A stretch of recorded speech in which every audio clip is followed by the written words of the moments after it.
Bonjour à tous, mon nom est François Letarte et bienvenue sur ma chaîne JDRD30, une chaîne consacrée aux jeux de rôle sur table. Alors, vie de rôliste, ça va être une réponse à pas de bout. L'état de la situation dans les jeux de rôle, je me souviens plus du titre, il est écrit en bas. Sujet très intéressant, que le monde participe. Je trouve que c'est un bon sujet. Mais comment me craquer plus que de parler du bon vieux temps, là? Ah! Je suis d'accord avec Patrick. Hein? Je suis d'accord avec lui. Je suis d'accord avec son propos. Il y a de quoi de très abusif dans les prix de certains jeux de rôle.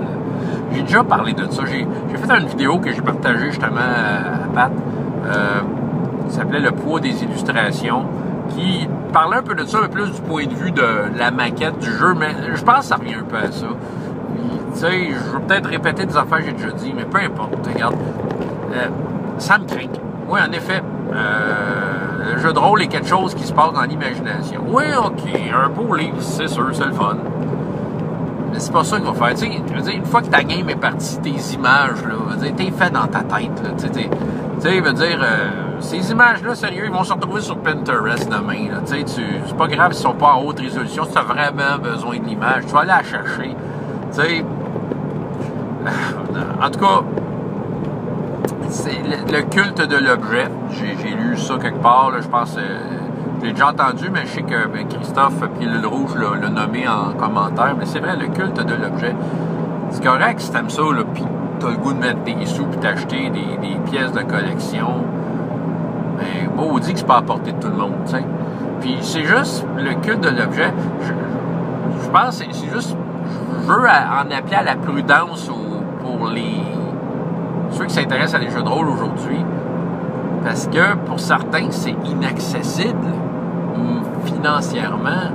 Oh, j'aimerais ça jouer à des Genesis, tu sais, puis l'avoir la boîte, mais tu sais, regarde, moi, tu sais, l'ado, là, qui travaille temps partiel à faire de la vaisselle, quelque part, il ne pourra jamais s'acheter des Genesis, tu sais, pas là, tu sais, il va peut-être avoir une job super payante pour acheter ça, mais tu sais, une fois qu'il va l'avoir sa boîte de Genesis, là, ça va tout se passer dans sa tête. Tu sais, peu importe l'objet, comment il est cool.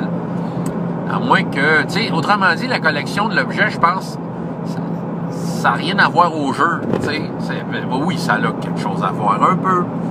Mais tu sais, ça n'a pas de lien direct. C'est pas ça qui va amener une meilleure, à mon avis, une meilleure expérience de jeu. C'est comme je te dis, si tu as vraiment besoin des images, là, demain sur Pinterest, ils vont être là, ces images-là. Tu vas faire Google Images. Si tu as besoin d'un appui visuel, écoute, il y en a des moyens pas chers. Là. Tu vas sur Google Images, puis tu vas trouver quelque chose, puis tu as juste à prendre ton laptop et le virer vis-à-vis des joueurs. Il ressemble à ça, le baron. T'sais. Ah ouais, écoute. La vidéo va être en 2 parties, il faut que j'aille gazer. OK, 30$ d'essence plus tard, je vais continuer mon histoire. C'est ça, tu sais. Ceux qui peuvent se le permettre, puis qui ont un plaisir à collectionner ces objets-là, c'est correct, tant mieux pour eux. Je veux dire. On va parler directement à Danny, là, je sais que tu en as parlé, tu sais, puis tu nous as fait comprendre que, tu sais, un livre, s'il est beau, il est attrayant, ça te donne le goût d'y jouer. Mais, tu sais, je revenais à ton exemple de Godlike, que t'en parles une fois de temps en temps.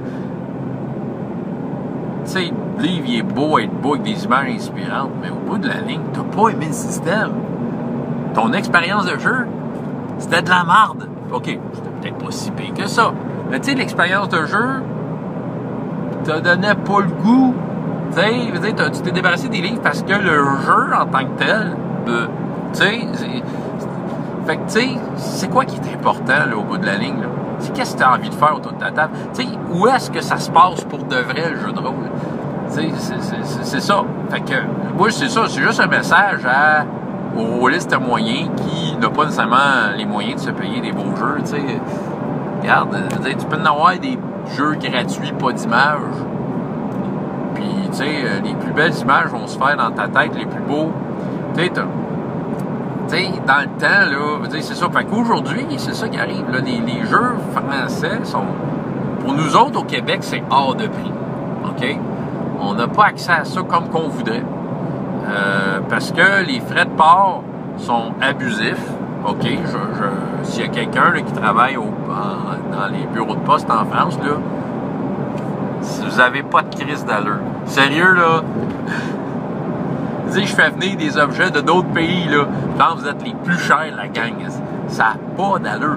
Tu sais, j'ai eu le jeu de rôle 17, OK? Qui était... moi, j'ai la version de JDR Édition, maintenant il est édité par quelqu'un d'autre. Un super beau livre, là.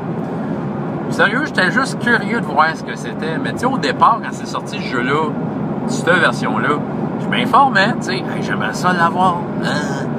Les frais de port, là, c'était plus cher que le livre. Hein? Ça n'a pas d'allure pour un jeu de rôle. Tu sais, puis j'ai fini par avoir le jeu parce que j'ai réussi à faire un échange avec quelqu'un en France. Puis ça a donné que j'avais comme un contact, quelqu'un du Québec qui allait dans le coin, tu sais, d'où ce contact français-là en tout cas, habitait. Voyons. J'ai réussi à faire l'échange. Fait que, tu sais, ça a juste, tu sais, ça a rien coûté, là. Ça a juste comme pris 2 minutes du temps de quelqu'un que j'ai mis là. Puis j'ai rendu quelqu'un en France très heureux avec ce que j'y ai envoyé.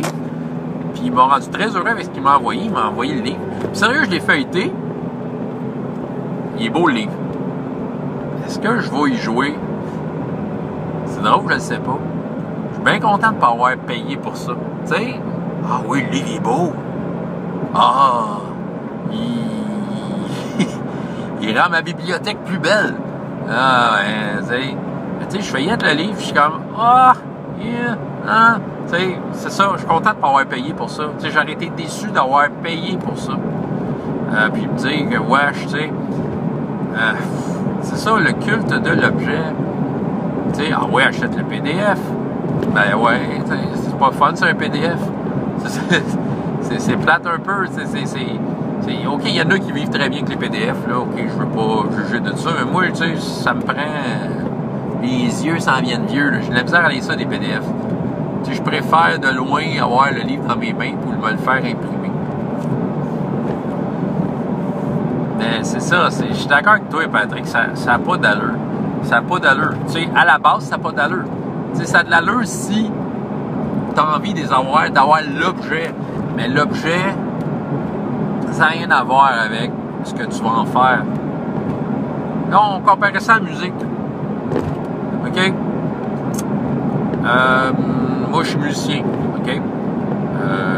Tu sais, j'envoie des belles guitares passer dans les magasins de musique. Là. Hey, des Gibson édition spéciale. Écoute, magasin, là, je travaille dans des écoles de musique, puis associé à un magasin, le Centre de musique Victor, on va le plugger dans qu'à faire. Le Centre de musique Victor, maintenant, il y avait comme un spécial Gibson, des guitares Gibson. Il y avait toutes des Les Paul à 4000$, tu sais. Wow! Déjà ça, là, c'est cher, là, tu sais. Puis écoute, il y avait une Gibson, une ES335. Ceux qui se connaissent en guitare savent de quoi je parle. B.B. King a des guitares de même, tu sais. Il est décédé. Mais c'est ça. Fait que là, écoute, une ES335, je check le prix. 25 000$. Une guitare de 25 000$ qui est accrochée là. Là, je regardais la guitare. Hey, c'est vrai qu'elle était écœurante. Écoute, toutes les clés en or, les pick-up en or, le manche, le grain du bois est parfait. Écoute, là, je regarde mon boss du Victor, il dit, hey, écoute, c'est rare que je vais essayer ça dans ma vie, une guitare de 25 000$. Fait que tu me permets que j'aille l'essayer. Il me dit, oh oui, pas de problème. Je pogne la guitare, et je faisais attention, là. C'est un objet de 25 000$ de collection unique. Tu n'auras pas ça ailleurs.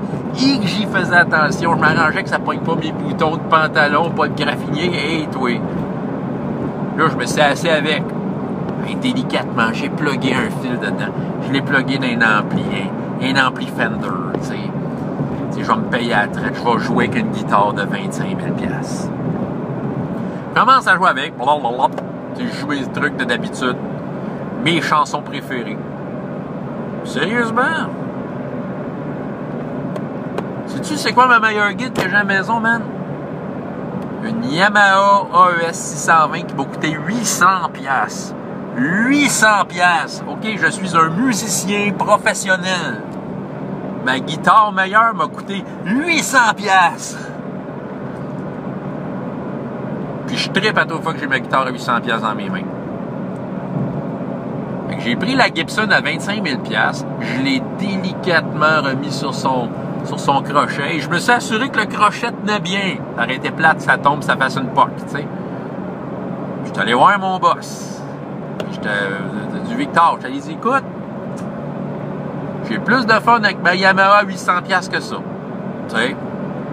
C'est un objet de collection. C'est un trip avoir une guitare de même. Vas-tu vraiment utiliser ça? Ça va-tu vraiment faire de moi un meilleur musicien ou augmenter mon plaisir à jouer de la musique sur scène? Non.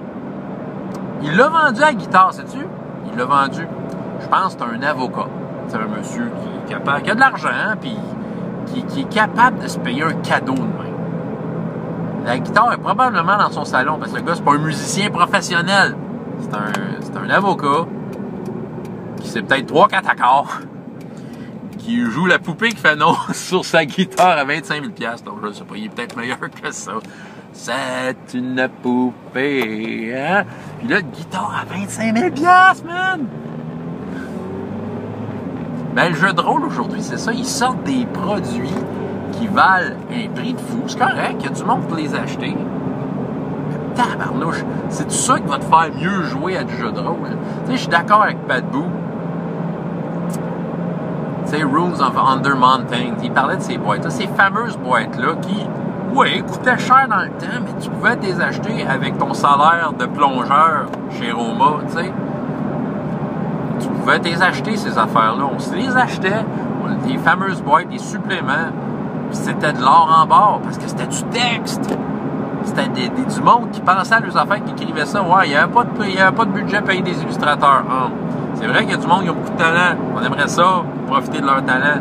Il faut les payer, ces gens-là, puis c'est normal. Ils méritent du salaire, mais, tu sais... Moi aussi, je suis découragé comme Pat. Tu sais, je regarde les jeux, puis en fait, je regarde même plus les nouveautés. Tu sais, c'est pas... Pour moi, c'est pas un critère, mais c'est une question de goût, tu sais. Parce qu'une fois que la game est partie, peu importe des belles images. Je vais prendre un exemple que je pense que j'avais nommé dans ma vidéo, là, le poids des illustrations, mais c'est Symbaroum. Symbaroum est un excellent jeu. J'ai joué une campagne de Symbaroum avec mes amis. On a eu beaucoup de plaisir.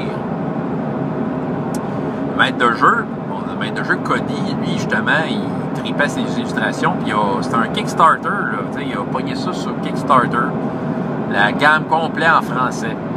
Puis il nous amenait ça, les livres, t'es comme, waouh, les images. C'est vrai que c'est inspirant, elles sont super belles. Les superbes illustrations, hein? Ouais, écoute, c'est sûr. Au bout de la ligne, c'était nous autres autour d'une table qui jouaient Symbaroum. Puis tu sais, ce qu'on amenait à la game, la game là où elle allait, les illustrations, on les regardait plus, là, tu sais, c'était notre imagination.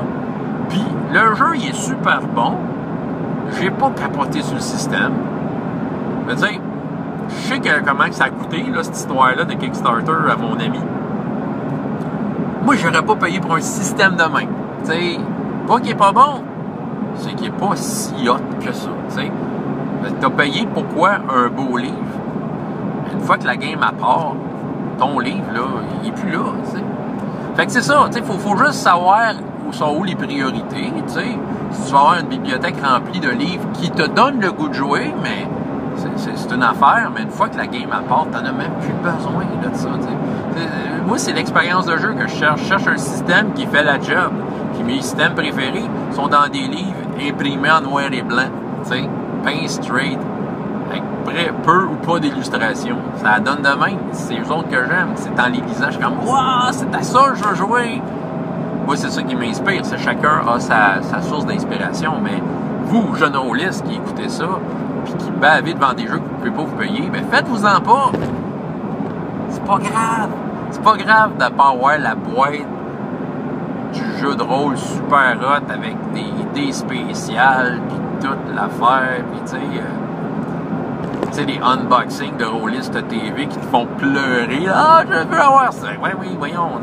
Oui, ok, c'est hot, là, mais tu sais, la game, la vraie partie, c'est quand tu es avec ta gang, puis que la game à part, puis le moment de vérité se déroule là. T'sais, tu fais tout ça, tous ces beaux livres-là t'amènent là, mais il y a moyen d'y arriver sans tous ces beaux livres-là. Je peux vous le dire, je vous garantis que ça va marcher. Ça va marcher, l'inspiration vient en mangeant. T'sais. Fait que voilà, c'est ce que j'avais à dire. Fait qu'aujourd'hui, moi je suis pas prêt à payer des prix. Moi je suis pas c'est ça, j'ai pas les moyens. Puis même si je les aurais, je suis plus sûr, tu sais. J'en ai backé des Kickstarter. C'est sûr que, tu sais, Kickstarter, quand j'ai découvert ça, puis le potentiel de Kickstarter d'encourager directement un éditeur de cette façon-là, c'est génial. J'ai backé des affaires avec des genres de suppléments, mais, tu sais, au bout de la ligne, je les utilise même pas, tu sais. Je veux dire, à cette heure, je suis beaucoup plus conservateur. Il y a été une année là, plus intense où que je trouvais ça génial, puis que j'étais plus à backer des trucs. Master, je suis plus conservateur, je back à peu près plus rien. J'ai backé de quoi dernièrement, parce que c'était Advanced Fighting Fantasy. C'était rien que pour compléter ma collection, mais c'était même pas un livre de collection. C'est comme le gars, il sortait Kickstarter. Il a fait Kickstarter juste pour pouvoir financer la sortie de son livre. Il n'y a rien de spécial. Ah oui, il y avait des éditions reliées en cuir, embossées, tu sais, fuck. Moi, j'ai pris le soft cover, tu sais. Puis c'est ça, tu sais, je suis rendu là, tu sais. Puis Défi Fantastique aussi, je vais suivre la gamme, puis je vais backer des trucs sur Kickstarter ou acheter des affaires, même si les frais de port n'ont pas d'allure, parce que bon, c'est ma seule exception, mais en dehors de ça, l'objet, là, c'est ça, c'est pas important. Je pense qu'on est d'une génération où ces choses-là, la valeur, on la trouvait ailleurs, et on la trouvait autour de la table. Bon, ok, j'étais assez tourné autour du sujet, mais voilà, c'était mon crinquage du jour. François Letarte, JDRD30, et jusqu'à la prochaine fois, il y a autant de plaisir dans la vie que dans les jeux. Au revoir.